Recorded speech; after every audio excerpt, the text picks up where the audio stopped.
कुछ लोग तो अपने मूल गांव से काम कर रहे हैं। देखिए, ये अपने आप में एक बहुत बड़ी ताकत बनने वाला है। 12 चैंपियन सर्विस सेक्टर्स में इंफॉर्मेशन टेक्नोलॉजी को भी शामिल करने का लाभ भी आपको होना शुरू हुआ है। साथियों, 2 दिन पहले ही एक और महत्वपूर्ण पॉलिसी रिफॉर्म किया गया है, जिसका आप सभी ने भी स्वागत किया है। मैप और जियो स्पेशल डेटा को कंट्रोल से मुक्त करके इसको इंडस्ट्री के लिए खोल देना एक बहुत महत्वपूर्ण कदम है।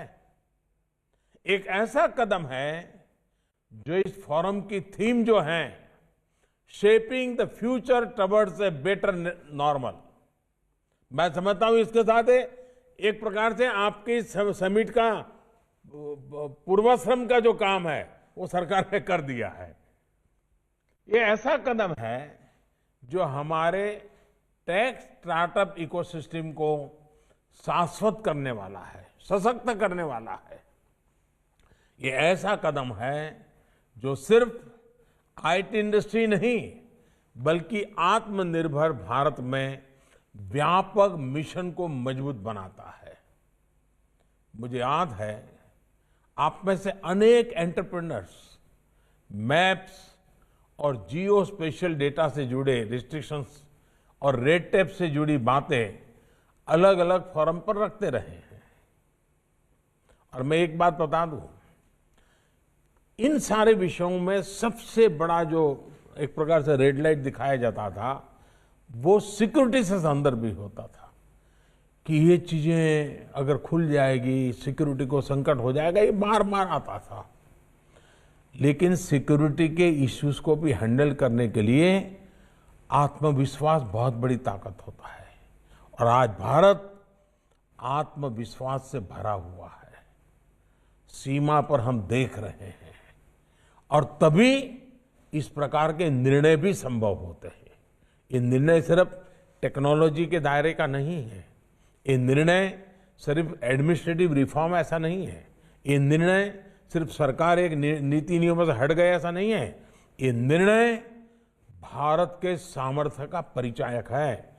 भारत को विश्वास है कब ये निर्णय करने के बाद भी हम देश को सुरक्षित भी रख पाएंगे और देश के नौजवानों को विश्व के अंदर अपना लोहा मनवाने के लिए अवसर भी देंगे।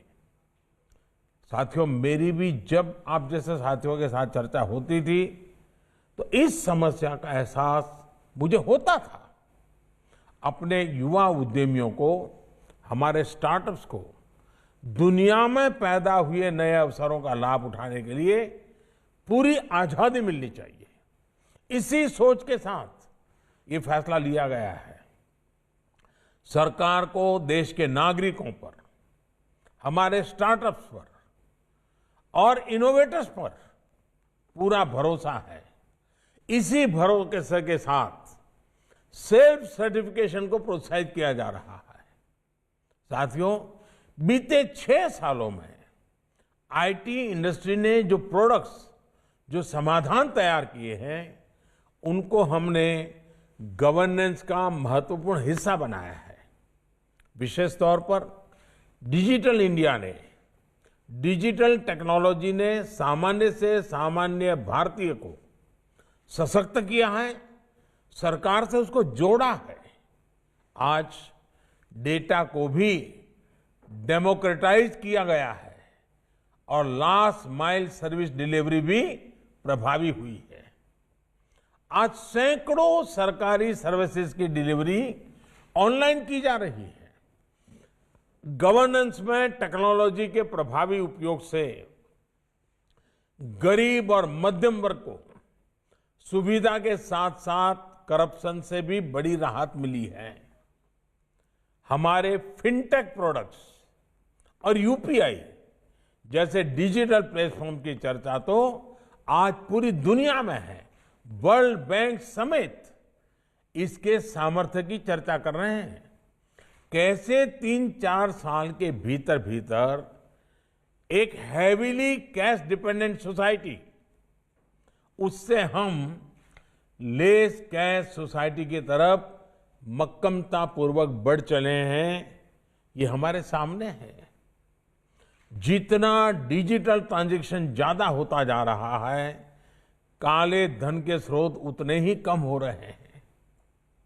जेम ट्रिनिटी और डीबीटी के कारण ही आज गरीब के हक की पाई पाई उस तक बिना किसी लीकेज के पहुंच पा रही है। साथियों, ट्रांसपेरेंसी यानी पारदर्शिता गुड गवर्नेंस की सबसे अहम शर्त होती है। यही बदलाव अब देश की शासन व्यवस्था में हो रहा है। यही कारण है कि हर सर्वे में भारत सरकार पर जनता का भरोसा लगातार मजबूत से मजबूत हो रहा है। अब सरकारी कामकाज को सरकारी रजिस्ट्रों से बाहर निकालकर डैशबोर्ड पर लाया जा रहा है। प्रयास ये है कि सरकार और सरकारी विभाग की हर गतिविधि को देश का सामान्य नागरिक अपने फोन पर देख सके। जो भी काम हो वो देश के सामने हो।